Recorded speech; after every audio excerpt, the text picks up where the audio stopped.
वट सावित्री अमावस्या के दिन यदि सोमती अमावस्या पड़ जाए और नारी सोमती की भी पूजन करे और वट सावित्री की भी पूजन करे तो नारी का अखंड सौभाग्य प्राप्त होता है।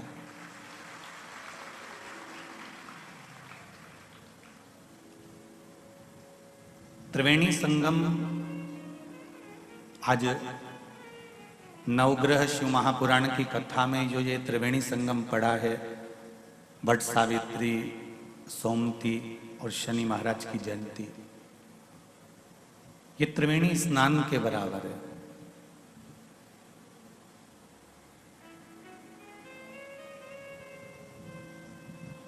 शंकर भगवान की आराधना का एक केंद्र बिंदु है।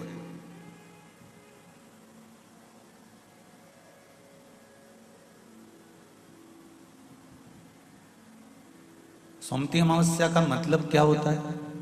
सोमती अमावस्या का मूल तात्विक सुख क्या है? कि सोमवार के दिन अमावस्या का पड़ जाना सोमती अमावस्या कहलाता है। पर इसकी इतनी महत्वता क्यों है? इसकी इतनी महत्वता का कारण क्या है? उसका कारण केवल इतना है, जैसे सोमवार का दिन शंकर भगवान की प्रियता का दिन होता है, स्नेह का दिन होता है। शंकर भगवान की पूजन केवल न मंगलवार को शिव जी की आराधना, न बुधवार को शिव जी की आराधना, न गुरुवार को शिव जी की आराधना। कोई अगर बताएगा तो आपको यही कहेगा कि सोमवार के दिन शंकर भगवान की आराधना करना चाहिए। क्यों? किस लिए? क्या कारण है?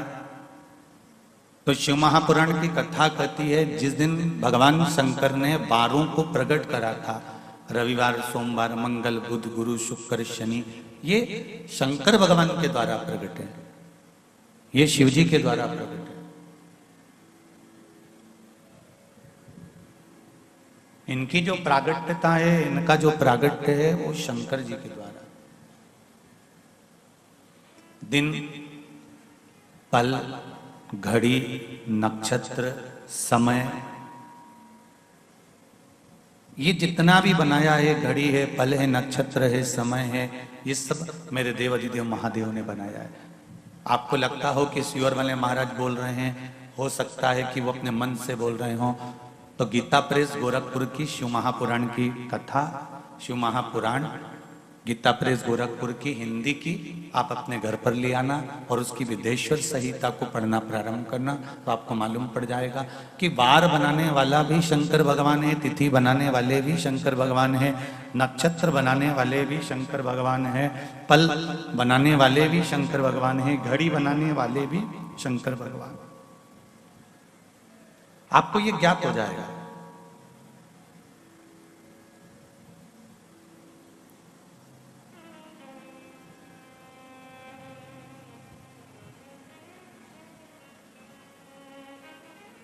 सब कुछ उसी का बनाया हुआ है। इसलिए कहते हैं कि अगर हाथ में पहनने वाली घड़ी अगर गड़बड़ हो गई है तो इसको कपड़े की दुकान पर ले जाकर मत देना, वो ठीक नहीं करेगा। किराने की दुकान पर ले जाकर दोगे तो वो ठीक नहीं करेगा। सुनार की दुकान पर ले जाकर दोगे तो वो ठीक नहीं करेगा। लोहार की दुकान पर ले जाकर दोगे तो वो ठीक नहीं करेगा। घड़ी को अगर ठीक करवाना है तो घड़ी वाले की दुकान पर ले जाकर दोगे तो वो घड़ी ठीक कर देगा। थोड़ा समय लेगा, 5 दिन, 7 दिन, 8 दिन थोड़ा लग जाएगा, पर घड़ी वाले की दुकान पर ले जाकर पटकोगे तो घड़ी ठीक करेगा। फ्रिज वाले की दुकान पर फ्रिज ले जाकर रखोगे तो फ्रिज ठीक करेगा। एसी वाले की दुकान पर एसी ले जाकर रखोगे तो एसी ठीक करेगा। घड़ी की दुकान पर ही घड़ी ठीक हो सकती है। उसी तरह जैसे घड़ी की दुकान पर ही घड़ी ठीक होती है, तो ये समय, ये घड़ी, ये पल, ये नक्षत्र, ये समय, ये वर्ष, ये महीने, ये वार जिसने बनाए हैं वो है देवाधिदेव महादेव। अगर हमारा भी समय ठीक नहीं चल रहा हो तो शंकर जी के पास ले जाकर थोड़ी देर बैठ जाओ, ये घड़ी, ये समय, ये पल, ये नक्षत्र ठीक हो जाए। थोड़ा शिव की आराधना में, थोड़ा शंकर भगवान की आराधना में इस घड़ी और इस पल को लगाने का प्रयास करिए।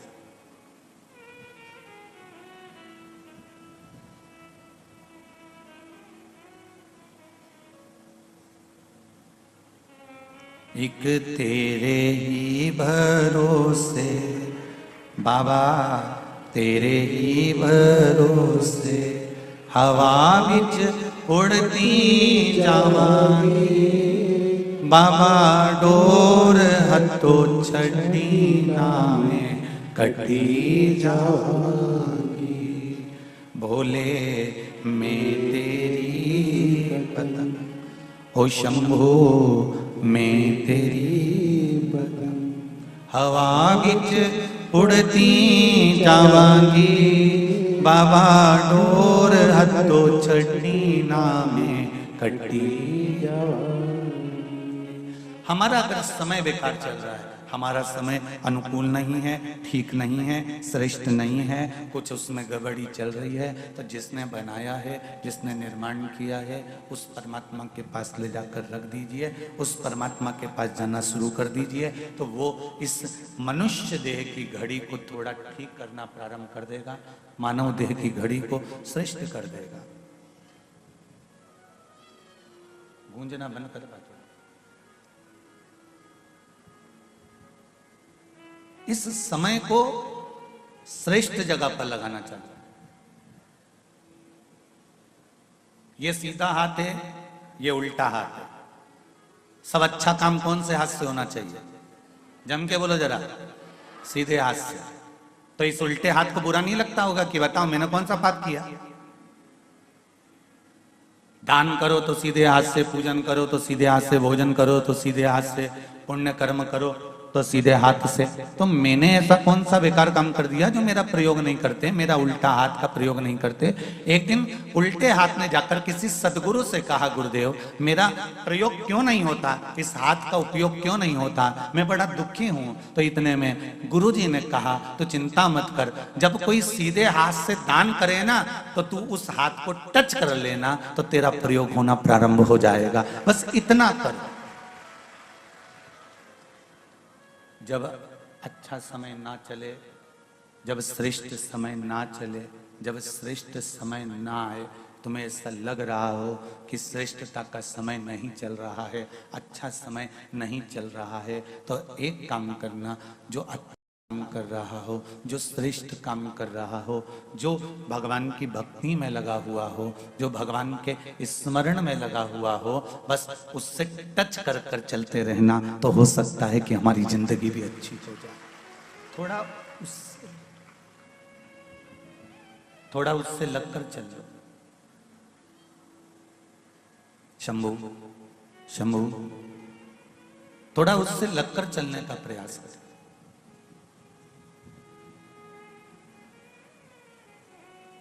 और जब किसी सत्कर्मी के साथ में, भजनावली के साथ में, कीर्तन करने वाले के साथ में, मंत्र जाप करने वाले के साथ में, स्मरण करने वाले के साथ में आप चलेंगे, तो जीवन की सार्थकता अपने आप बन जाएगी। आप उसके साथ चलो तो।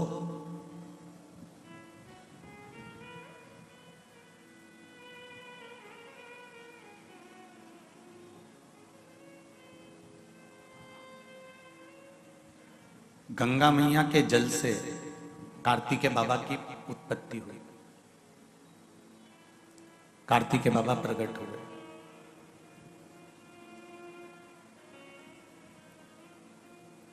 कार्तिकेय जी ने अपनी माता जी से पूछा कि मां, ये बताओ कि मेरे जन्म का कारण क्या है, क्यों जन्मा हूं मैं?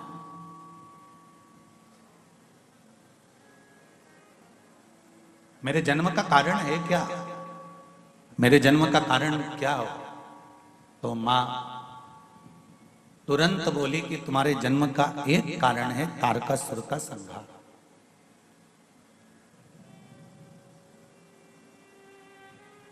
मां, एक असुर के संहार के लिए मेरा जन्म हुआ है क्या? मेरे जन्म का कारण केवल एक असुर का संहार ही है? केवल एक असुर का संहार? मां ने कहा तुम्हारे जन्म का कारण असुर का संहार, तो मां असुर का संहार तो पिताजी भी कर सकते थे, असुर का संहार तो कोई दूसरा भी कर सकता था, असुर का संहार तो कोई अन्य 33 कोटि देवता में कोई देवता आकर कर सकता था। फिर मां ये बताओ कि मेरे ही द्वारा इस असुर का संहार क्यों,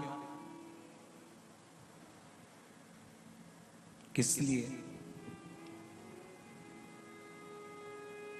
मां कहती है कार्तिकेय, ये जो तारकासुर है ये शंकर भगवान का परम भक्त है। इसने मांगा भी तो क्या मांगा कि मैं किसी के द्वारा नहीं मरूं, अगर मरूं तो शिव जी के पुत्र के द्वारा मरूं।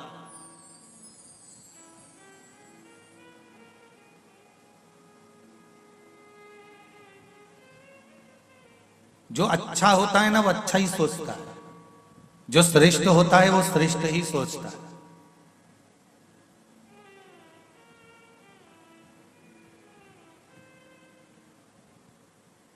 कई माताएं विचार कर कर बैठती हैं मेरे को बद्रीनाथ जाना है, मेरे को केदारनाथ जाना है। कब जाओगी? बस मेरे पोते की शादी हो जाए और पोता बहू आ जाएगी ना तो मैं उनको लेके जाऊंगी दुकाने के लिए। अब देखिए, अच्छा सोचा है ना उसने, अच्छा विचार किया है ना उसने, उसका विचार उसकी सोच अच्छी है इसलिए वो अच्छा सोच रहा। तो तारकासुर ने क्या मांगा कि मरूं तो शंकर भगवान के पुत्र द्वारा मरूं।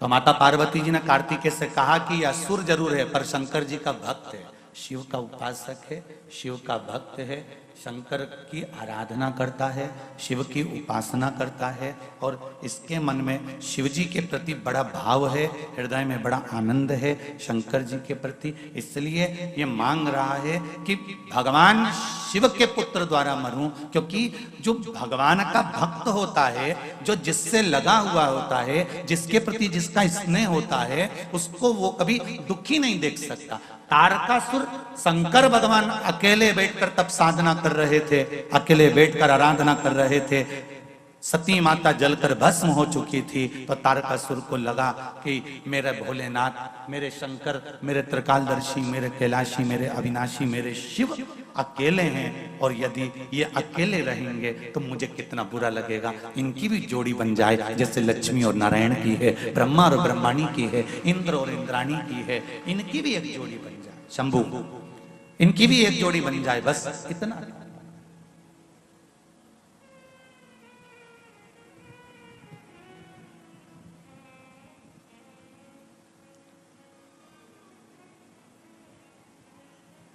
इसलिए मांगा क्या? मांगा केवल इतना कि शिव जी के पुत्र के द्वारा मेरे प्राण छूटे, भगवान शंकर के पुत्र द्वारा मेरे प्राण छूटे। पुत्र कब होगा? जब शंकर भगवान की समाधि हटेगी, तब साधना हटेगी और इनका मंगल विवाह होगा, और विवाह होगा तब जाकर इनका पुत्र होगा। एक बात आपसे कहना चाहेंगे, कभी शिव मंदिर में जल चढ़ाने का मौका मिले और आप शंकर जी के मंदिर में जल चढ़ाने के लिए जाएं, या बेलपत्र चढ़ाने के लिए जाएं, या शिव जी की आराधना करने के लिए जाएं,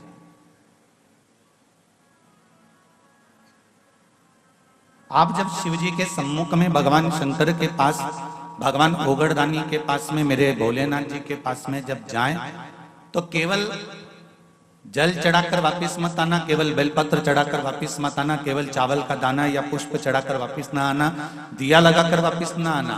आते आते बाबा भोलेनाथ जी से ये भी पूछ कर आना, बाबा आप मंदिर में बैठे रहते हो, बहुत दिन हो गए आपको बैठे बैठे, चलो आज मैं आपको मेरे साथ लेकर चलती हूँ और मेरे घर तक लेकर चलती हूँ। भले शिवलिंग मंदिर में रहे पर भगवान की ज्योति उसके साथ जरूर जाती है।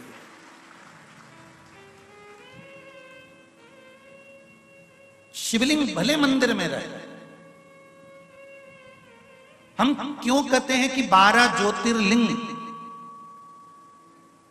ज्योतिर्लिंग का मतलब क्या होता है? जहां शंकर भगवान की ज्योति हमेशा प्रकट रहती है। और ज्योति से मतलब यह नहीं कि घी का दिया या तेल का दिया प्रकट रहता है, उससे मतलब नहीं है।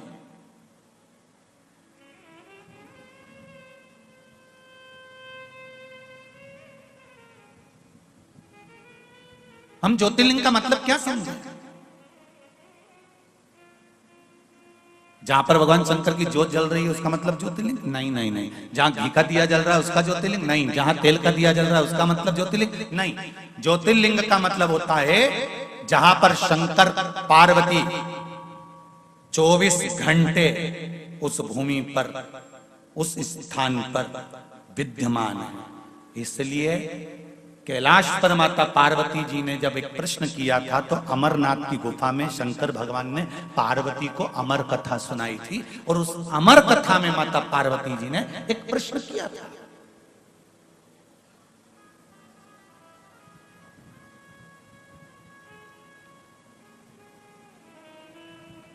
उस अमरनाथ की गुफा में माता पार्वती जी ने एक प्रश्न किया था,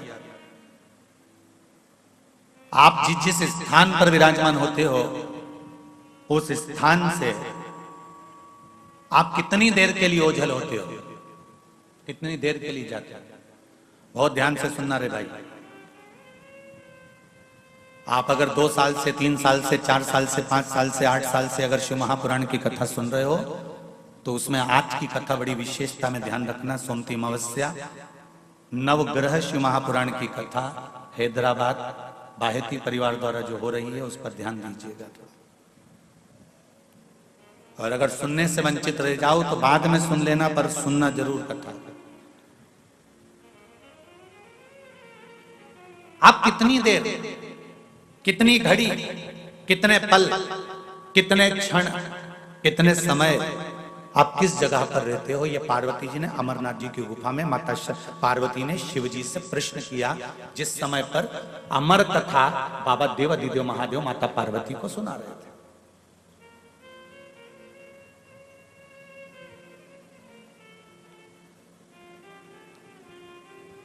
शिव जी कहते हैं पार्वती,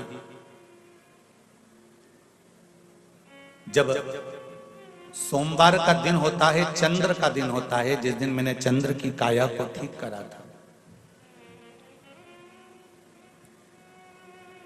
12 ज्योतिर्लिंग में सबसे पहला ज्योतिर्लिंग, बोलो जम के, जम के बोलो जरा, सोमनाथ।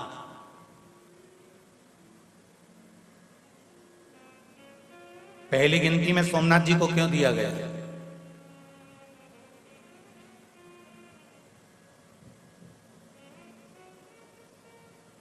प्रथम गिनती काशी तो अजर और अमीर है, अमर है। ये काशी के शिवलिंग का निर्माण तो ना जाने कितने सतयुग, ना जाने कितने त्रेता, ना जाने कितने द्वापर, ना जाने कितने कलयुग निकल चुके हैं, तब भी काशी में शिवलिंग था। शंकर काशी में थे और शंकर काशी में हैं और शंकर काशी में रहे। ना जाने कितने सतयुग, कितने त्रेता, कितने द्वापर और कितने कलयुग निकल गए, काशी में शिव है, था और रहेगा, ये निश्चित है।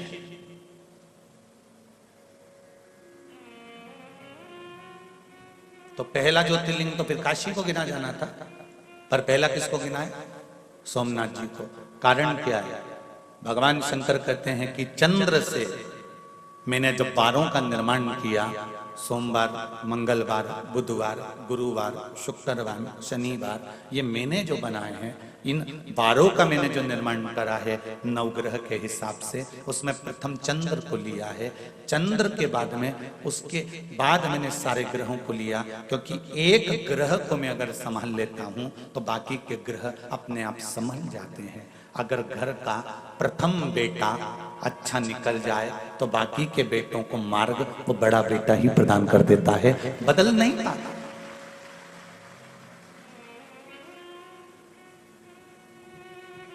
घर की एक बेटी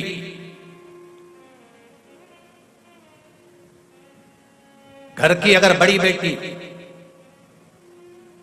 अगर मार्ग प्रशस्त कर कर चलती है, सतमार्ग पर चलती है, तो बाकी की बेटियों को भी सतमार्ग मिल जाता है। और यदि पहली बेटी ने ही सोच लिया कि मुझे तो उससे विवाह करना है, मुझे तो ऐसा करना है, तो बाकी की जो बेटियां हैं वो भी मार्ग से विभाजित हो जाती हैं। प्रथम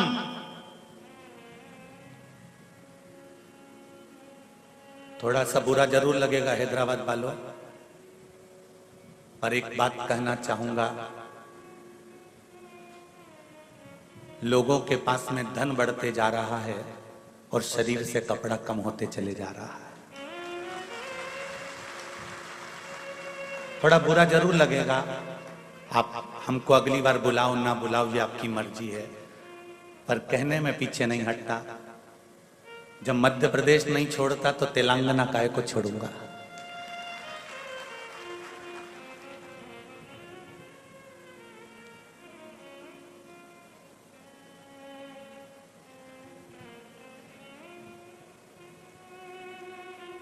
जब शरीर पर घाव हो जाता है ना,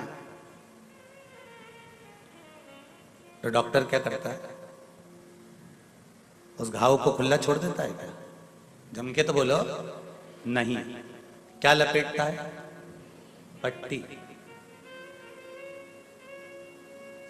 पट्टी घाव को ठीक करने का काम करती है क्या? नहीं। पट्टी घाव पर मक्खी ना बैठे, मक्खी ना भिन भिनाए, इसलिए बांधी जाती है।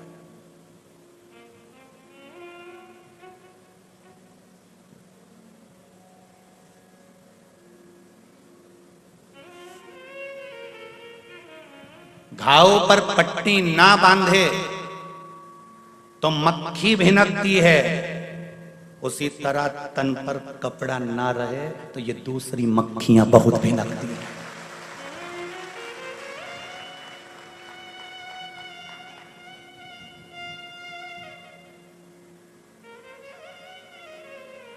फिर प्रशासन को दोष मत देना और पुलिस को दोष मत देना। बचपन से सिखाया जा रहा है, स्कूल में भी फर्स्ट एड बॉक्स रखकर सिखाया जाता है, मेडिकल बॉक्स रखकर सिखाया जाता है, छोटे छोटे बच्चों को सिखाया जाता है कि लग जाए घाव तो पट्टी बांधना, पट्टी से शरीर अच्छा नहीं होगा, पर मक्खी भिन भिनाना बंद कर देगी। उसी तरह तन अगर ढककर रखोगे तो ये बाकी की मक्खियां भिन भिनाना बंद कर देगी, ये निश्चित है, इसकी निश्चितता है। धन बढ़ा है पर तन पे से कुछ घटा भी है।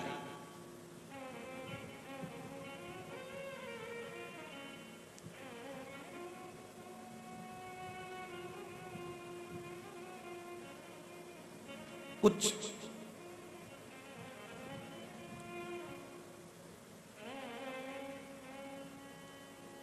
लोग कहते हैं प्रशासन ध्यान नहीं देता, पुलिस ध्यान नहीं देती। गलती किसकी है? बोलो तो।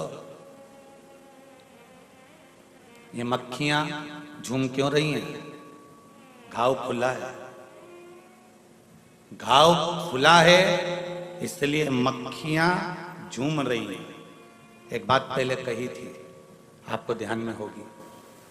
शिव महापुराण की कथा, सीहोर कुबेरेश्वर धाम से जड़ वृक्ष शिव महापुराण की कथा कही थी। अगर आप लोगों ने सुनी होगी तो स्मरण में होगा।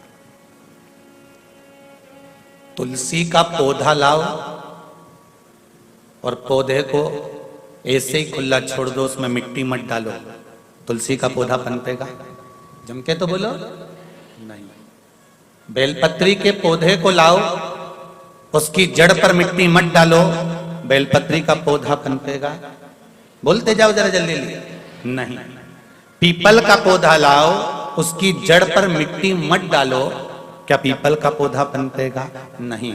गुलाब के पौधे को भी लाओगे तो उसकी जड़ को मिट्टी से दबाना पड़ेगा। पीपल का पौधा लाओगे तो उसकी जड़ को मिट्टी से दबाना पड़ेगा। बेलपत्री का पौधा लाओगे तो उसकी जड़ को मिट्टी से दबाना पड़ेगा। जब जड़ मिट्टी से ढकी हुई रहती है तो वो वृक्ष पनपता रहता है। उसी तरह मनुष्य की भी जड़ है नाभि, जब तक ये कपड़े से ढकी रहती है तो मनुष्य भी बढ़ता रहता है। पर आजकल फैशन है साहब, कपड़े वैसे होना चाहिए कि जड़ भी दिखना चाहिए, नाभि नजर आना चाहिए। पर सनातन धर्म कहता है, मेरा सनातन धर्म वर्णन करता है कि पौधे की जड़ ढकी होती है तो पौधा तरक्की करता है। और जिस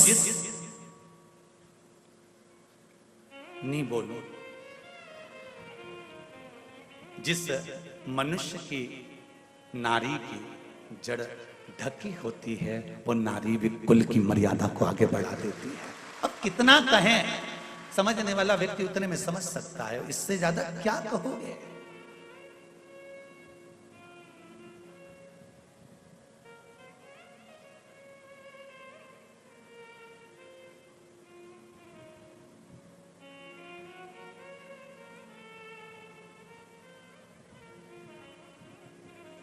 हिंदुस्तान की पहचान किन दो चीजों से करी जाती है? चलो बोलो जल्दी उत्तर दो। बहुत विद्वान विद्वान लोग बैठे हैं हैदराबाद की कथा में, जरा बोल दो जल्दी से।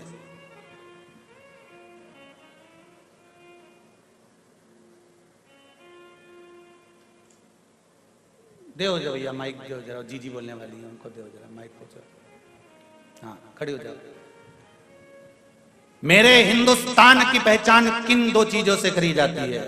नारी की पहचान पूरी साड़ी से पहचान हो सकती है। ठीक है बैठिए।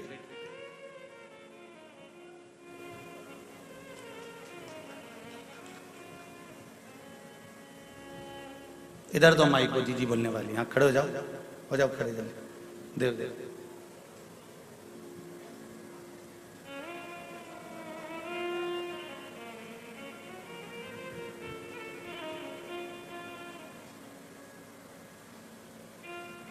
श्री शिवाय नमस्तुभ्यम। श्री शिवाय नमस्तुभ्यम। हिंदुस्तान की पहचान सभ्यता और संस्कृति से है। बहुत बढ़िया, बैठिए।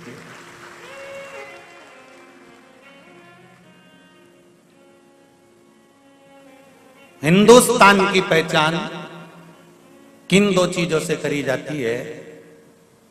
जिह्वा पर हिंदी और माथे पर बिंदी से करी जाती है। मेरे हिंदुस्तान की पहचान है तुम्हारी जीवान पर हिंदी हो और मेरी बेटियों के माथे पर बिंदी हो। मेरा हिंदुस्तान पहचाना जाता है, मेरा भारत पहचाना जाता है। उसकी पहचान का सबसे बड़ा तत्व है और आज दोनों चीजों को मिटाया जा रहा है। हिंदुस्तान के लोग हिंदी को मिटाने के लिए लगे हुए हैं और मेरे हिंदुस्तान की बेटियां माथे पर बिंदी मिटाने को लगी हुई हैं। मेरा निवेदन है, अगर बन सके तो दोनों को बरकरार रखना, जीवान पर हिंदी रखना और सिर पर बिंदी रखना। मेरा हिंदुस्तान पहचाना जाए। शर्म नहीं आना चाहिए। वो विदेश से आई हुई इस्कॉन मंदिर की बेटियां लंबा तिलक लगाती हैं, तन पर साड़ी पहनकर हरे राम राम राम हरे हरे गाती हैं, हरे कृष्णा कृष्णा कृष्णा हरे हरे गाती हैं। और ब्रज की गलियों में हो, चाहे बेंगलोर की गलियां हो, चाहे हैदराबाद की गलियां हो, उनको कोई शर्म नहीं आती और साड़ी पहनकर माला लेकर घूमकर तिलक लगाकर निकलती हैं। और मेरे यहाँ कहा जाता है, हिंदुस्तान की पहचान जीवान पर हिंदी हो और माथे पर बिंदी हो। जब मस्तक पर बिंदी आप भी लगाओगे तो मुझे गर्व होगा कि मेरे हिंदुस्तान की यह पहचान है। पर बेटियां भूल गई, बेटी भूल गई।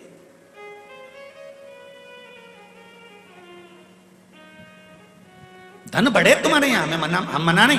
हम तो इस व्यासपीठ से भगवान से कहना चाहेंगे कि आपको भगवान इतना धन दे, इतना धन दे, इतना धन दे कि तुम दोनों हाथों से, जैसे आज बाहेती परिवार शिव महापुराण की कथा करवा रहा है, बाबा से विनती करें हम तो कि आपको इतना दे कि आने वाले समय में आप भी हैदराबाद में शिव महापुराण की कथा करवा। भगवान इतना दे, पर निवेदन है, धन तो बढ़ रहा है पर तन पे से वस्त्र घट रहा है। ऐसा धन फिर किसी काम का नहीं जो तन के वस्त्र को कम कर दे। महाराज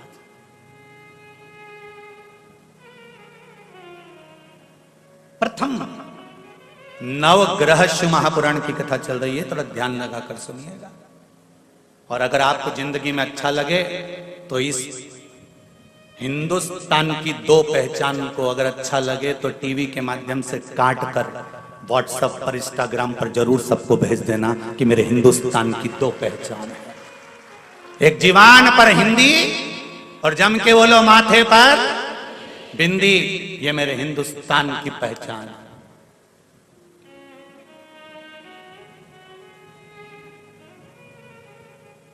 जनमानस तक जाए शिव महापुराण। केवल यहीं तक नहीं, जो नहीं सुनते उन तक आप भेज सकते हो, सोशल मीडिया के माध्यम से आप पहुंचा सकते हो।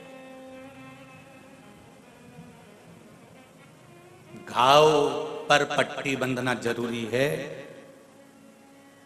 मक्खी भिनकेगी, तन पर वस्त्र सही होना जरूरी है, नहीं तो ये बहुत मक्खियां है रे संसार में, ये भी बहुत भिनकेगी।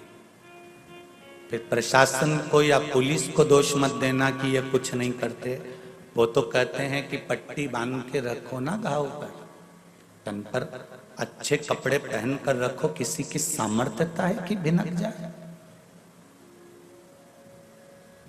झांसी की रानी भी तो थी, मां अहिल्याबाई भी तो थी, मां मुक्ताबाई भी तो थी, कर्माबाई भी तो थी, मीराबाई भी तो थी। खूब जियो, खूब अलमस्त आनंद में आप। हम ये नहीं कहते कि आप आज के युग में मत जियो, बहुत बहुत जियो आज के युग में, पर अपनी संस्कृति और अपनी सभ्यता से पीछे मत हटो। अपनी सभ्यता और अपनी संस्कृति से हमको पीछे नहीं हटना।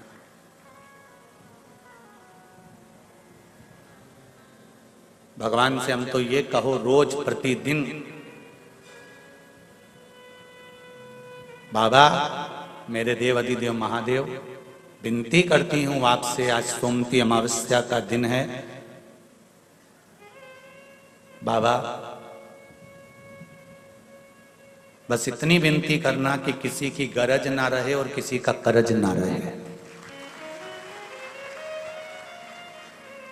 हाथ जोड़कर भगवान से विनती करना, भोलेनाथ इतनी कृपा करना कि किसी की गरज नहीं रहे, हाथ नहीं जोड़ना पड़े किसी के आगे कि भैया मेरा ये काम कर दो, भैया मेरा ये काम कर दो, भैया मेरा ये काम कर दो, किसी की गरज ना रहे और माथे पर किसी का करज ना रहे।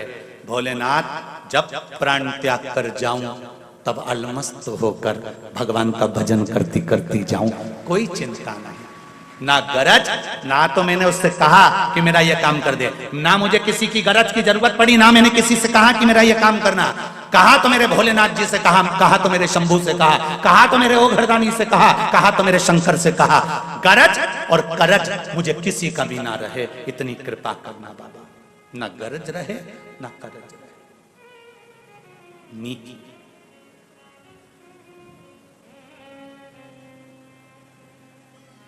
कितना भी धन जोड़ लो रे बाबा और कितना भी पैसा इकट्ठा कर लो, अंतिम समय में राम नाम सत्य ही चिल्लाएंगे। जो लेकर जाएंगे वो ये नहीं चिल्लाएंगे करोड़पति मरा है तो जम के चिल्ला हाय धन हाय धन हाय धन हाय धन, ऐसे चिल्लाता है कोई? अरे बोलो तो जम के नहीं कोई चिल्लाता हो कि हाय धन हाय धन हाय धन। जो भी चिल्लाता है आखिरी में राम नाम सत्य ही चिल्लाता है, क्योंकि दुनिया को मालूम है अब तो इसका निधन हो गया तो धन किस काम का, अब क्या मतलब का, जब निधन ही हो गया तो धन की मूलता कहाँ रही। इसलिए हाय धन या धन धन धन धन कोई नहीं चिल्लाएगा, यहाँ तो लोग चिल्लाएंगे तो राम नाम सत्य है चिल्लाए।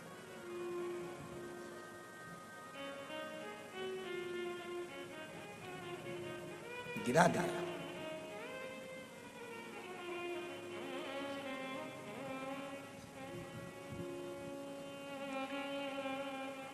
प्रथम चंद्रदेव को भगवान शंकर ने पार्वती से अमरनाथ जी की गुफा में कहा कि मैंने चंद्र को पहले साधा है, क्योंकि एक ग्रह अगर संभल जाता है तो पूरे 9 ग्रह अपने आप संभल जाते हैं।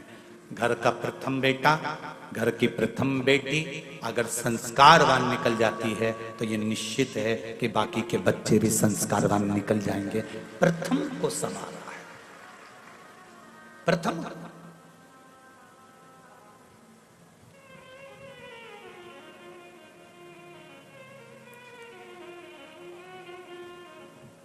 और वो प्रथम का संवरना बहुत जरूरी है, वो प्रथम का संवार लेना बहुत जरूरी है।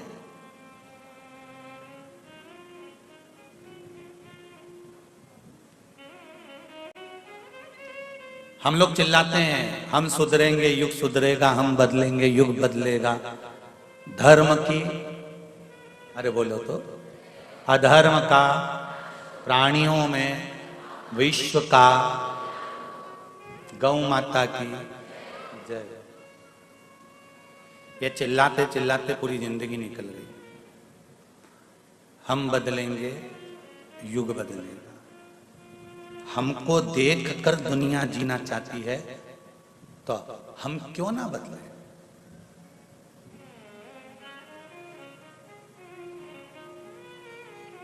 आप किसी को कहें ना कहें कि आप जाओ और 1 लोटा पानी चढ़ाओ, आप घर से 1 लोटा पानी लेकर निकलकर मंदिर जाना चालू करेंगे, आपको देखकर दुनिया के नहीं, परिवार के नहीं तो मोहल्ले की कई माताएं आपके 1 लोटे को देखकर वो भी चालू कर देगी। ये निश्चित है, ये निश्चित था। एक पत्र आया है, देखिए, बड़ा सुंदर है।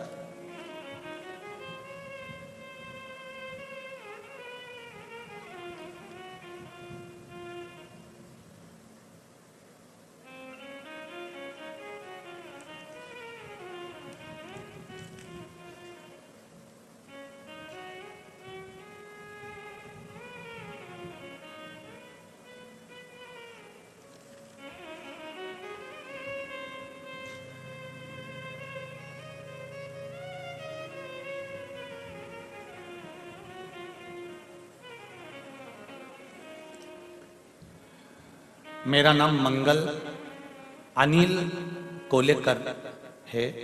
मैं सोलापुर से आया हूं। कहीं बैठी हैं? कहीं बैठे हो तो हाथ जरूर हिलाइएगा। आप ही हैं? दोनों हाथ हिला दीजिए। हर हर महादेव। गुरुदेव, मैं सीहोर कुबेरेश्वर धाम में आई थी, आज मैं हैदराबाद कथा सुनने आई हूं। मुझे पहले से पेट में किडनी में स्टोन डॉक्टर ने बोला था। जो मैंने बाबा से विनती करी थी कि मेरे अगर भोलेनाथ जी कृपा करें और मैं कुबेरेश्वर धाम से जो रुद्राक्ष लाई हूं उसका मैं पानी पीऊं और मेरी जो किडनी के पास में स्टोन है, पत्थरी है, वो गल जाए, निकल जाए तो मैं पशुपति व्रत करूंगी। ये मैं कुबेरेश्वर धाम में बोलकर आई थी और बाबा ने ऐसी कृपा करी।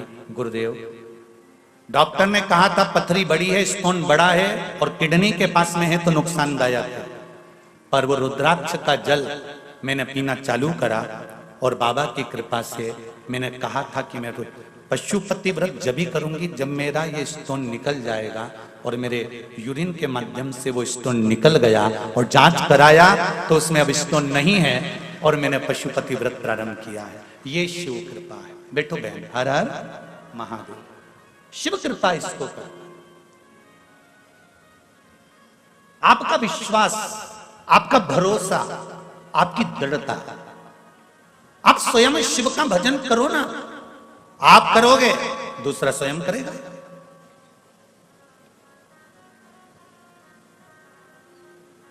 एक पत्र और है, देखिए।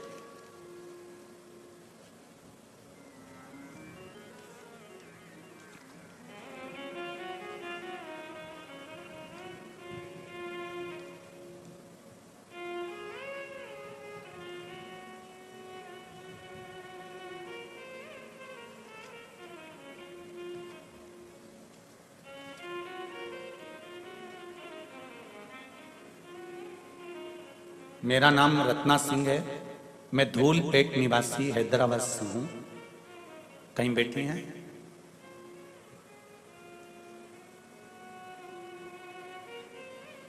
रत्ना सिंह, धूलपेट निवासी। मुझे 2 बेटे हैं और मुझे हमेशा से एक बेटी की इच्छा थी। मैंने आपकी कथा में आंकड़े की जड़ का उपाय सुना था। मेरी मासी को कोई संतान नहीं थी, तो मैंने उन्हें भी ले जाकर यह उपाय किया और मैंने अपने लिए भी पुत्री के लिए, लड़की के लिए मनोकामना की। उपाय के 2 महीने बाद ही मेरी मासी गर्भवती हो गई और मुझे भी 7 साल बाद बहुत ही प्यारी बेटी हुई है, जिसका नाम मैंने शिवान्या रखा है। उसका फोटो भी मैं लगाकर भेज रही हूं, फोटो भी लगाकर भेज रही हूं। गुरुदेव, मेरी प्रेगनेंसी में बहुत ही प्रॉब्लम थी। शायद मैं और मेरी बेटी नहीं बचते, लेकिन भोलेनाथ की कृपा से हम पर बनी रही और आज मैं और मेरी बेटी दोनों ही सही सलामत हैं। मैंने अपनी प्रेगनेंसी में भगवान शंकर की आराधना करी, इसलिए मेरी बेटी के जंघा पर नंदी का एक लांछन बना हुआ आया है, जो मेरी बेटी की जंघा पर बना है। फोटो में दिया है उसने, आप देख सकते हैं। ये नीचे वाला जो फोटो है, इसमें जंघा पर जो नंदी का लांछन बना हुआ है। शिव आराधना का फल किसको कहते हैं? ये शिव है। एक पत्र और आया है जिसमें फोटो लगाया गया है बच्चे का। मैं रत्नमाला नरहरि कोटलवार नांदेड़ महाराष्ट्र से तहसील लोहा गुरुजी को कोटि कोटि प्रणाम। फरवरी में सीहोर आई थी, तब मेरी बहू प्रेग्नेंट थी। मुझे पहली 2 नातिन, 2 बेटियां थी, पोती थी। अब मुझे पोता होना था, तो मैंने बाबा से विनती कर बाबा से निवेदन करा था और बाबा की कृपा से बैसाख पूर्णिमा सोमवार को सुबह 8:52 पर मेरे यहाँ पर मेरी पोती 2 थी। अब पोता मेरे बाबा ने मुझको दिया है। ये शिव की कृपा से प्राप्त हुआ, शंकर की कृपा। एक पत्र और बड़ा सुंदर है, देखिए।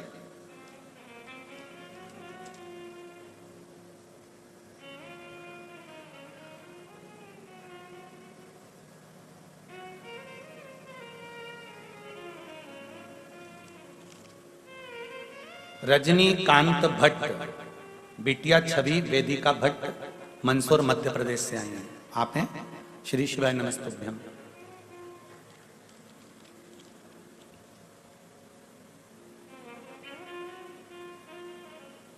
मेरी बिटिया 5 वर्ष की हो गई थी, लेकिन बचपन से उसे पेट में दर्द और सिर का दर्द था। बहुत से डॉक्टरों को दिखाया, परंतु उसको बीमारी की समझ नहीं आई। हम दोनों और परेशान रहने लगे। जहां भी जाना होता बहुत ही दवाइयां साथ में लेकर जाने लगे, फिर भी कोई स्थायी हल नहीं हो पाया। लेकिन जब से कथा में सुना कि बाबा को चढ़ी बेलपत्र और जल पीने से सभी बीमारियां कट रही हैं, तो हमने भी नियम बना लिया कि 1 बेलपत्री और जल हर दिन सेवन करेंगे। दुख धीरे धीरे कटने लगे और 2 माह पहले सीहोर धाम से जो रुद्राक्ष प्राप्त किया, उसके जल को सिर्फ 2 दिन बाबा पर चढ़ाकर पिलाया। जो चमत्कार हुआ, उस दिन से आज तक बिटिया ने कभी ना तो पेट दर्द हुआ और ना कभी सिर दर्द हुआ। मेरी बेटी को मैं यहाँ हैदराबाद में मंदसौर से केवल धोख लगाने के लिए आया हूँ। शिव महापुराण की कथा में हर हर महादेव। बैठिए महाराज जी, श्री शिवाय नमस्तुभ्यम। बैठिए। मैं केवल मंदसौर मध्य प्रदेश से हैदराबाद में केवल धोख लगाने आया हूँ। बाबा देव अधिदेव महादेव। शिव भक्ति, शंकर की उदारता, शंकर की करुणा, ये कोई साधारण नहीं है। तेरी कृपा बिना न हिले एक भी अणु, लेते हैं श्वास तेरी कृपा से। हे गंगाधार मुक्ति द्वार ओमकार,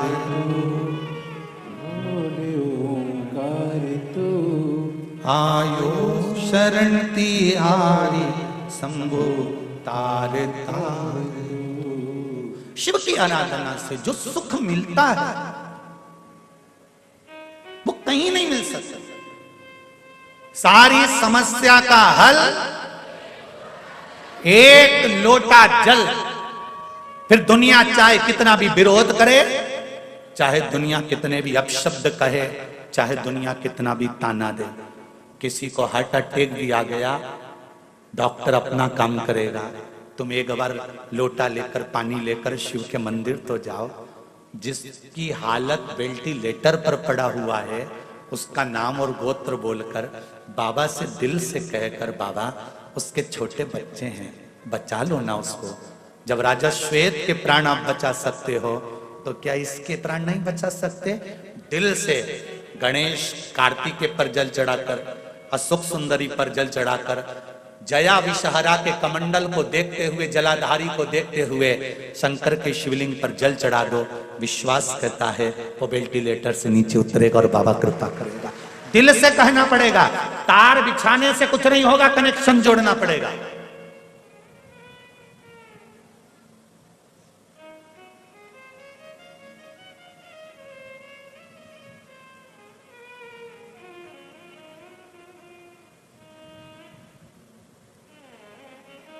कनेक्शन जोड़कर चलना पड़ेगा। जैसे घर में बुजुर्गों के होने से बच्चों को चिंता नहीं रहती, बहुएं उठी मायके चली गई, बहुएं किटी पार्टी में चली गई, बहुएं यहां चली गई, बहुएं वहां चली गई। क्यों?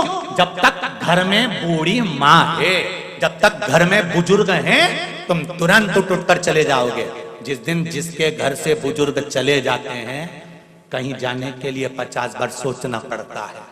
घूमने भी जाना है तो एक गार्ड रखना पड़ता है कि जो घर की सेफ्टी रखे। वो तो फ्री फोकट के चौकीदार मिले हैं तुमको। और जिससे मिलो ना, मुंबई, बेंगलोर, पुणे, जिससे मिलो वो एक ही बात कहते हैं, गुरुजी आजकल 2 का सेट चल रहा है। हमने कहा 2 का सेट कैसे है? बस पति और पत्नी, और ज्यादा हो तो हम 2 हमारे 2। हमने तो कहा भैया देखो, हमारी मम्मी तो जब जब जाती थी ना बाजार में, तो 6 का सेट खरीद के लाती थी। बोलो सही है कि गलत है?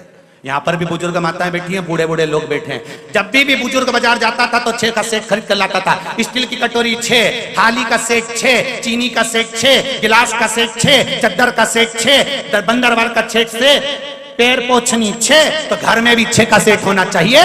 2 पति पत्नी, 2 बच्चे और 2 बूढ़े माँ बाप, तब जाकर ये 6 का सेट कंप्लीट होता। 2 के सेट से और 4 के सेट से मेहमान ज्यादा आ जाएंगे तो खाना कैसे खिलाओगे जीजी? 2 कटोरी के दूसरे के यहां से मंगने जाओगी जीजी, कि 2 थाली दूसरे के यहां से मंग कर लाओगी? परिवार में 6 का सेट बनाना चालू करो कि 2 मेरे माता पिता, 2 हम। अब तो बोलो 2 छोरा छोरी, हो गया 6 का सेट पूरा। पहले की बुजुर्ग माता यहाँ बैठी हैं, बोलो तो रही जीजियो, तुम बुजुर्ग जितने बैठे हो सही ईमानदारी से बोलो, पहले कटोरी लेके आते थे, कितनी लाते थे? अरे बोलो जम के, कितनी लाते थे? 6। थाली कितनी लाते थे? 6। कन्यादान में भी देते थे तो कभी 1-2 नहीं दी, 6 का ही सेट दिया। गिलास 6, कटोरी 6।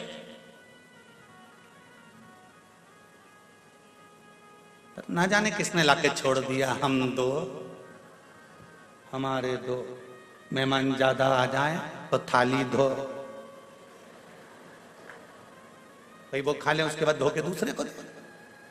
सीधी बात है, अगर मेहमान ज्यादा आ जाए तो फिर थाली धो के उसको दो। पर यहाँ तो शिव पुराण कह रही है, मेरा शंभू की कथा कह रही है, मेरी शंकर की कथा कह रही है। सेठ पूरा रखो रे घर के अंदर, सेठ पूरा होना चाहिए।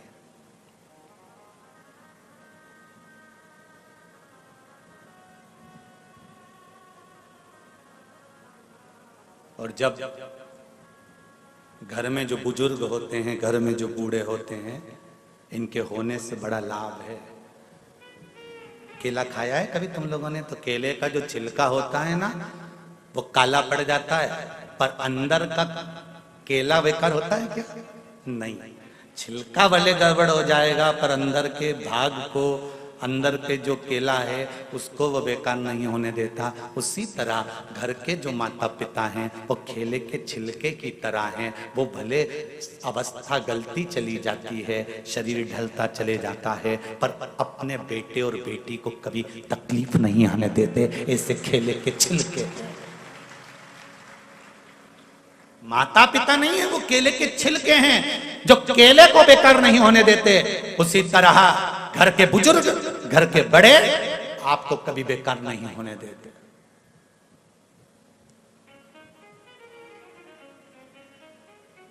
संभालने का कार्य करते हैं। तो कितने का सेट? अरे जम के तो बोलो, आवाज नहीं निकल रही हैदराबाद वालों, आवाज जरा जम के। 6 का सेट। तुम बोल सकते हो अब सबको, हमारे यहाँ सोफा सेट भी है, हीरे का सेट भी है, डिनर सेट भी है, और हमारे यहाँ 6 का सेट भी है।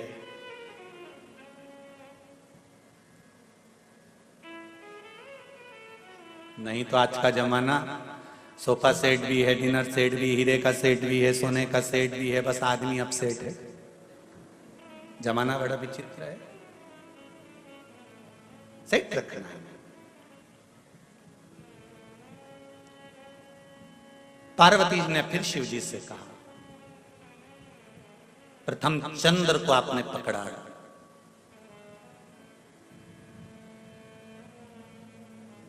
चंद्रदेव को आपने साधा है,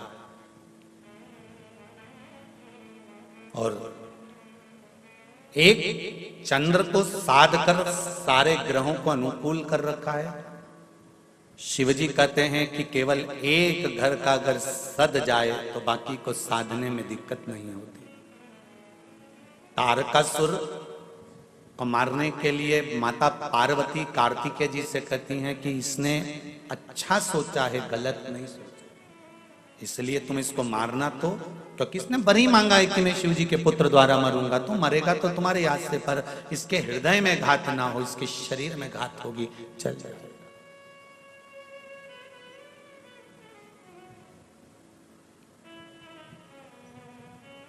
इसके हृदय में घात ना हो, शरीर में घात होगी तो चल जाए। तारकासुर के प्राण छूटे, शरीर नीचे गिरा। तारकासुर के प्राण छूटते से ही तारका मुस्कुराया, और मुस्कुराने का कारण केवल एक ही था कि जिस शिव की आराधना मैंने जिंदगी में करी, वही शंकर के पुत्र ने मुझे शिव धाम पहुंचा दिया। इससे बढ़कर सुख हो क्या चाहिए। जितने लोग आस्था चैनल पर कथा सुन रहे हैं, फेसबुक यूट्यूब पर कथा सुन रहे हैं, और इस पावन प्रागण्य में कथा सुन रहे हैं, उनसे निवेदन करूंगा, बहुत भटक लिए थे अपन, सारी दुनिया में भटक रहे थे, किसको भजें किसको भजें, किससे कहें किससे ना कहें, ना जाने कितनी कितनी जगह पर जाकर सिर रगड़ा होगा, ना जाने कितनी जगह बाबा जोगियों के चक्कर में पड़ गए होंगे, ना जाने कितने प्रपंच में पड़ गए होंगे, पैसे पे पैसा बर्बाद कर दिया होगा। पर अब हमको किसी के चक्कर में नहीं पड़ना, हमको तो उसके चक्कर में पड़ना है कि जिसने स्वयं कह रखा है कि मेरा तो चक्कर भी मत लगाना। सारे देवताओं की परिक्रमा होती है, शंकर जी की होती है क्या? नहीं। शिव जी कहते हैं कि मेरे चक्कर में भी मत पड़ना, बस इतना याद रखना कि मैं जिस मस्ती में जीता हूं उस मस्ती में अपनी जिंदगी को जीना। कंठ में जहर है, मुख में राम का नाम है, सिर पर गंगा जी धरी है, पास में पार्वती गणेश कार्तिकेय सब बैठे हुए हैं। ऐसी मस्त जिंदगी जीना, कंठ में रखना दुख और तकलीफ को, उजागर मत करना। अपने दुख को किसी को कह दोगे ना, थोड़े दिन तक तो हाँ ठीक है, अब करेगा क्या जिसको कहोगे? किसी से अगर आपने दुख कह भी दिया तो करेगा क्या? तुम्हारे दुख को वो काट सकता है क्या? तो अपने कंठ तक दुख को रखो, और इनको मत कहो। संसार वालों को अपने दुख को कहना है तो मेरे देवाधिदेव महादेव से जाकर कहो कि मुझे दुख है, तू मुझे संभाल, अब कोई नहीं मेरा। भोलेनाथ दया करना, मैं तेरे भरोसे, मेरे बाबा दया करना, मैं तेरे भरोसे। उससे कहो, परिवार वालों से कहोगे अपना दुख थोड़े दिन सुनेंगे, इस कान से सुना इस कान से निकाल देंगे, कर तो रहे हैं, टेबलेट दे तो रहे हैं, डॉक्टर को दिखा तो रहे हैं, सारी तो जांच करवा ली, अब हम क्या करें, क्या हम मर जाएं? परिवार वालों से कहोगे तो एक ही बात कहेंगे, हमने सब तो कर रहा है, आगे बढ़कर तुम्हारी बहू सेवा कर रही है, आगे बढ़कर तुम्हारे लिए रोज डॉक्टर आ रहा है, इंजेक्शन लगा कर जा रहा है, ये कर रहे हैं, जांचें करा रहे हैं, ये कर रहे हैं, वो कर रहे हैं। घर के लोग तो तुमसे इतना ही कहेंगे कि हम सब कुछ कर रहे हैं। तो अब घर के लोगों से कहकर देख लिया ना तुमने अपना दुख, अपनी तकलीफ, अपना कष्ट। अब एक बार मेरे बाबा से कहकर देखना, देवाधिदेव महादेव से कहकर देखना, शंभु ओघड़दानी त्रिकालदर्शी कैलाशी, हे मेरे बाबा विश्वनाथ, विश्व का भरण पोषण करने वाले हे शंभु, आज मेरे हृदय में ये दुख है, किससे कहूं? एक तू ही तो है, किससे कहे? अब उससे बोलकर देते।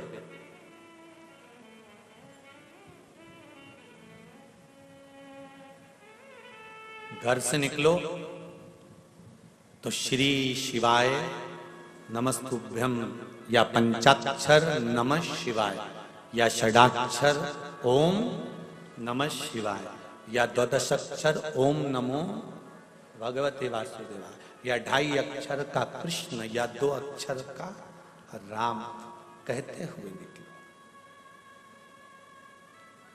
हम तुम पर बंधन नहीं करेंगे, बिल्कुल।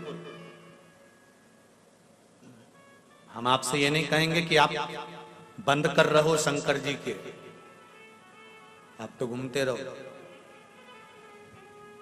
पर अपनी कीमत बरकरार रखना। मक्खी सब्जी के ऊपर जाकर बैठती है तो उसकी कीमत नहीं रहती, पर वो मक्खी सुनार के सोने की अंगूठी पर जाकर बैठती है और पलड़े पर तुला जाती है तो मक्खी भी तोले के भाव बिक जाती है।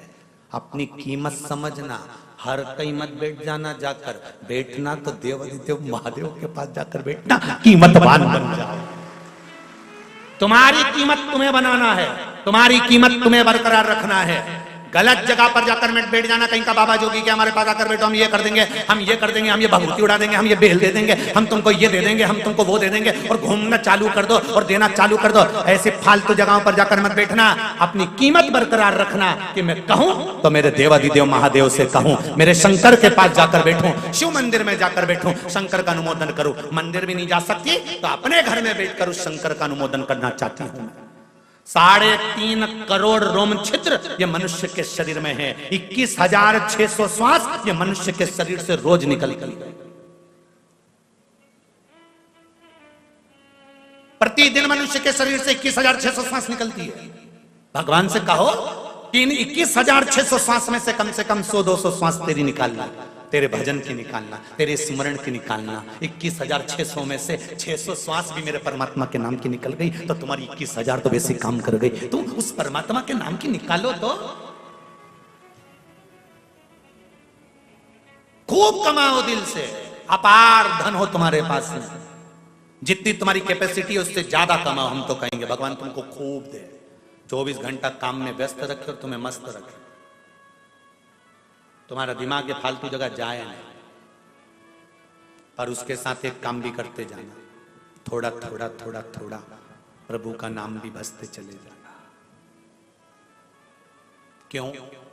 कर्म का भोग मनुष्य को भोगना पड़ता है। दुकान पर पत्नी नहीं बैठती, पति को बैठना पड़ता है। नौकरी पति को करना पड़ती है, सर्विस पति को करना पड़ती है, परिवार को पति को चलाना पड़ता है। इसलिए पति को नौकरी में भी झूठ बोलना पड़ता है तो व्यापार में भी झूठ बोलना पड़ता है। बेईमानी पति को नौकरी में भी करना पड़ती है तो व्यापार में भी करना पड़ती है। पति को परिवार चलाने के लिए कपट व्यापार में भी करना पड़ता है तो नौकरी में भी करना पड़ता है। परिवार चलाने के लिए पति को छल नौकरी में भी करना पड़ता है तो व्यापार में भी करना पड़ता है। एक बात याद रखना, दुकान पर या नौकरी में छल तुमने करा, कपट तुमने करा, बेईमानी तुमने करी, प्रपंच तुमने करा, सब गलत काम तुमने करा, कमा कर लाकर पत्नी को दिया, बच्चों के लिए और पत्नी के लिए इकट्ठा किया, पर अंतिम समय में जब प्राण छूटेंगे, ऊपर जाओगे, तब वो पूछेगा क्या करना है, तो कहेगा मैंने जितना कमाया था अपनी पत्नी और बच्चों के लिए कमाया था, तो मुझे नरक मत पटको, साथ में मेरी पत्नी और बच्चों को भी तो नरक पटको। तो यमराज भी कहेगा झूठ तूने बोला है, कपट तूने करा है, बेईमानी तूने करी है, छल तूने करा है, प्रपंच तूने करा है, इसलिए भोगेगा भी तू ही। इसलिए एक लाइन याद रखना, तेरा क्या होगा रे कालिया, भोगेगा भी तू, ना पत्नी भोगेगी ना बच्चे भोगेंगे, भोगना तुझे पड़ेगा। इसलिए मेरा निवेदन है, पत्नी और धर्म पत्नी में जमीन और आसमान का अंतर होता है। पत्नी पति को पतन के रास्ते पर ले जाती है, सिनेमा घर ले जाती है, पार्टियों में ले जाती है और मायके ले जाती है। धर्म पत्नी पति को शिव महापुराण तक और धर्म के पथ तक लेकर जाती है। पत्नी और धर्म पत्नी में जमीन और आसमान का अंतर होता है। पत्नी पतन के रास्ते पर ले जाती है, धर्म पत्नी धर्म के रास्ते पर ले जाती है। धर्म पत्नी का एक फर्ज है, अपने पति से रोज कहे तुम्हारी कमाई में से अठन्नी निकालना, कहीं शंकर में, कहीं कुंवारी कन्या में, कहीं विद्या में, कहीं तुमसे बन जाए किसी की औषधि में, किसी के लिए, गरीब के लिए, साधारण के लिए, दूसरे के लिए नहीं कर सको तो अपने परिवार में अगर कोई दुखी है तो उसके लिए अपने हाथों से करते चलो, क्योंकि जवाब ना पत्नी देगी ना बच्चे देंगे, देना तुझको पड़ेगा। मत बुरे कर्म कर बंदे वरना पछताएगा, भगवान की आंखों से तू बच नहीं पाएगा, तू बच नहीं पाएगा। तेरे कर्म का फल भी तू ही पाएगा, तेरे कर्म का फल भी तू ही पाएगा। जैसा किया तूने तेरे आगे आएगा, जैसा किया तूने तेरे आगे आएगा। मत बुरे कर्म कर बंदे, मत बुरे कर्म कर बंदे वरना पछताएगा, भगवान की आंखों से तू बच नहीं पाएगा, तू बच नहीं पाएगा। अरे ओ अज्ञानी मत करना,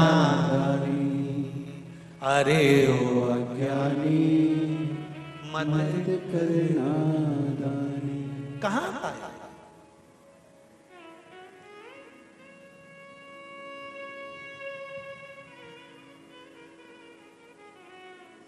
कैसे मिलेगा? ये एकादशी क्यों आती है? प्रदोष क्यों आती है? हर महीने शिवरात्रि क्यों आती है? हर महीने अमावस्या और पूर्णिमा क्यों आती है? तीज और त्योहार क्यों आते हैं? किस लिए आते हैं? क्यों बनाए गए? ये इसीलिए बनाए गए। अगर पूरे महीने आप दान नहीं कर सकते, पुण्य नहीं कर सकते, सत्कर्म नहीं कर सकते, तो ये तिथियां बना दी, एकादशी, प्रदोष, शिवरात्रि, सोमती, अमावस्या, पूर्णिमा की बन सके तो अपनी कमाई का कुछ अंश निकाल कर सत्कर्म में दान करना, पुण्य करना, कुछ अच्छा करना, भजन करना, कीर्तन करना, मंत्र जाप करना, नाम जाप करना, बन सके तो इस दिन तो भगवान का भजन कर लेना। ये इसलिए बनाए गए।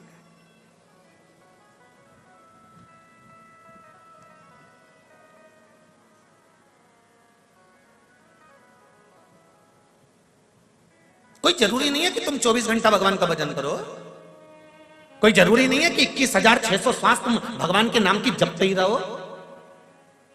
हम तो आपसे ये भी नहीं कहते कि तुम 24 घंटा भगवान का भजन करने बैठो, हमने कभी नहीं किया आपसे कि 24 घंटा भजन करो। हम तो इतना बोलते हैं, आदि में पुनि, आज पहले के संबंध और आज के संबंध को याद रखना। पहले के समय पर लड़का लड़की को केवल लड़की चाय की ट्रे लेकर आती थी, नीचे रखती थी, निगाह उठाकर देखती थी, लड़के ने लड़की को देख लिया, लड़की ने लड़के को देख लिया, संबंध पक्का हो गया।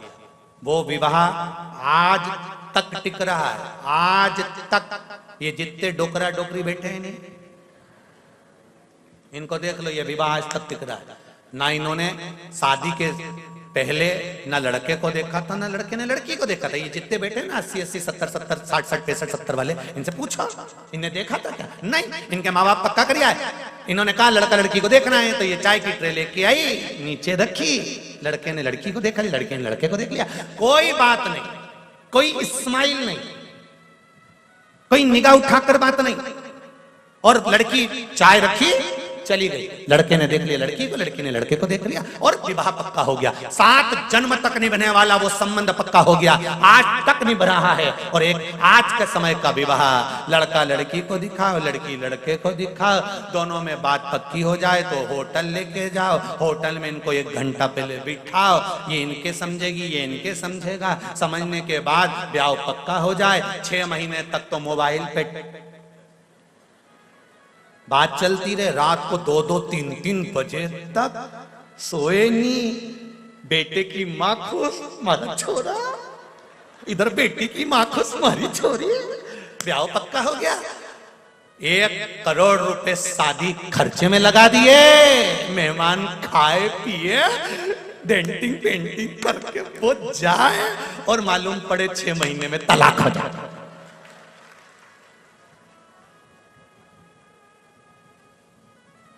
फिर कौन सी शादी अच्छी थी, पहले की अभी की? अरे नहीं बोलो तो जरा दिल से, फिर तो पहले की अच्छी थी। तो वही तो शिव महापुराण की कथा कर रही है। 2 घंटे तक माला लेकर बैठे हो, 4 घंटे तक मंदिर में बैठे हो, 5 घंटे तक पाठ कर रहे हो, 6 घंटे तक पूजन कर रहे हो, 7 घंटे तक ये कर रहे हो, कहीं वो कर रहे हो। भगवान कह रहा है इतना टाइम मेरे पास बर्बाद मत कर, पहले की शादी याद कर। निगाह मिली और पक्का 2 मिनट मेरे पास आ और दिल से मुझे दर्शन देकर चले जा, जा। 1 लोटा पानी सारी समस्या का हल।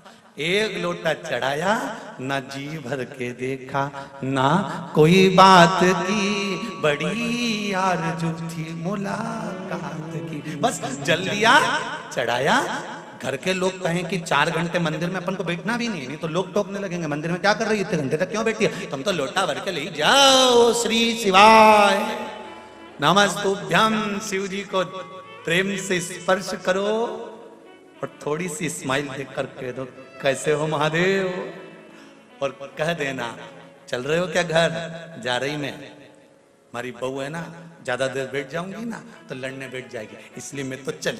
शिव जी से कहा और सीधे शंकर जी भी पार्वती से कहेंगे गजब की आई रे कमला, गजब की आई, सीधी आती है और मेरे से बात करके चली जाती है।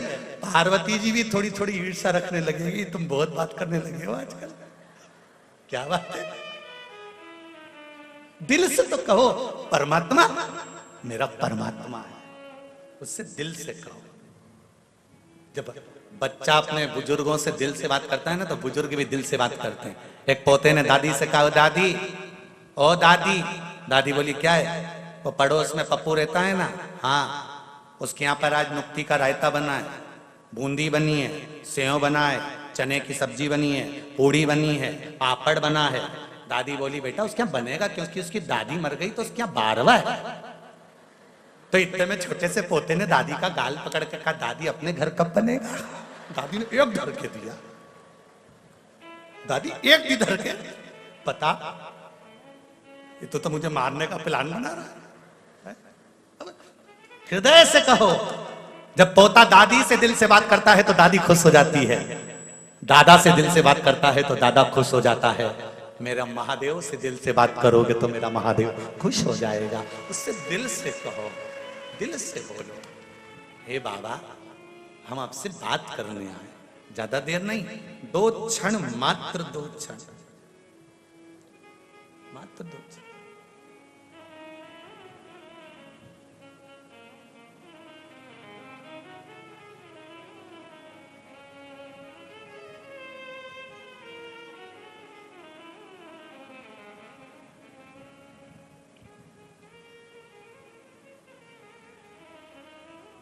महाराज दिल मेरे शिव से लगाया होता तो फिर ये दिल, ये हृदय हॉस्पिटल में नहीं खोला गया होता। इसको लगाओ मेरे देवाधिदेव महादेव से, उसके पास ले जाओ।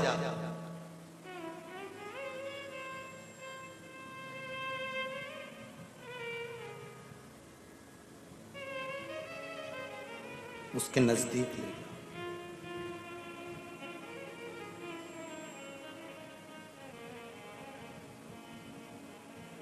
महाराज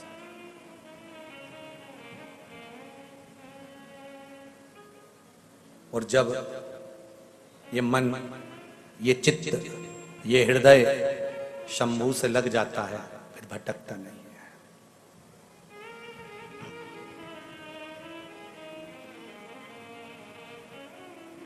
मेरे भोले तेरा सहारा है, मेरे भोले तेरा सहारा है, मेरी नैया का तू किनारा है, मेरी नैया का तू किनारा, तेरे दर पर मेरा गुजारा है, तेरे दर पर मेरा गुजारा है, तेरे दर पर मेरा गुजारा है, तेरे दर पर मेरा गुजारा है, मेरी नैया का तू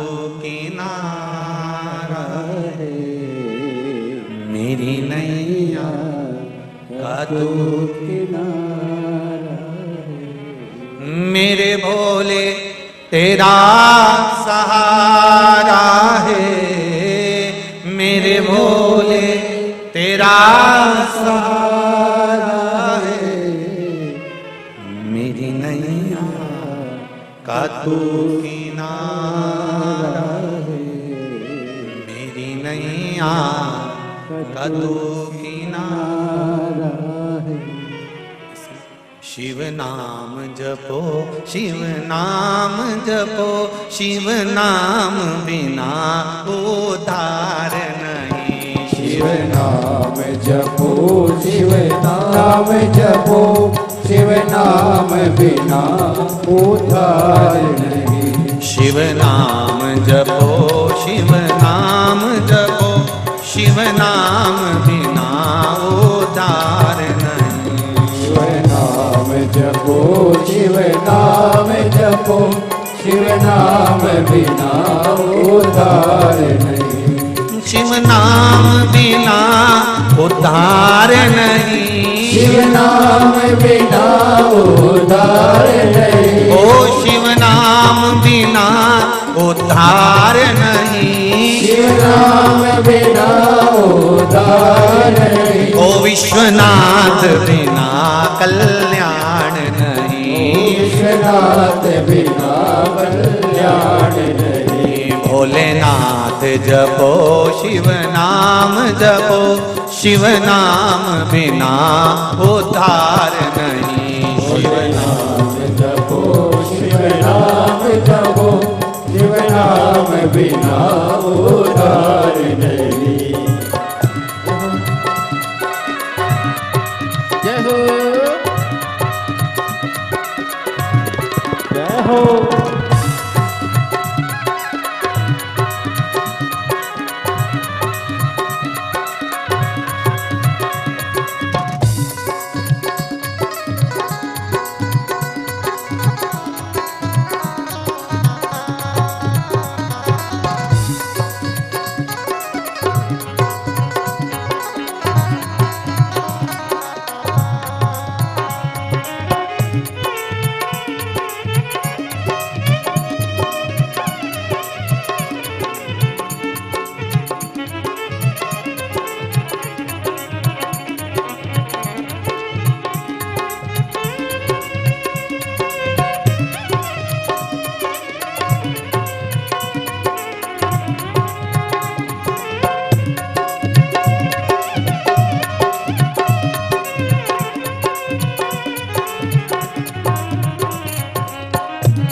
भोलेनाथ बिना भव पार नहीं। भोलेनाथ बिना भव पार नहीं। ओ भोलेनाथ बिना भव पार नहीं। भोलेनाथ बिना भव पार नहीं। ओ सोमनाथ बिना उद्धार नहीं। सोमनाथ बिना उद्धार नहीं। शिव नाम जपो, शिव नाम जपो, शिव नाम बिना भव पार नहीं। शिव नाम जपो, शिव नाम जपो, शिव नाम बिना उद्धार नहीं। जय हो।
केदारनाथ बिना उद्धार नहीं। केदारनाथ बिना उद्धार नहीं। महाकाल बिना उद्धार नहीं। महाकाल बिना उद्धार नहीं। ओ शिव नाम बिना भव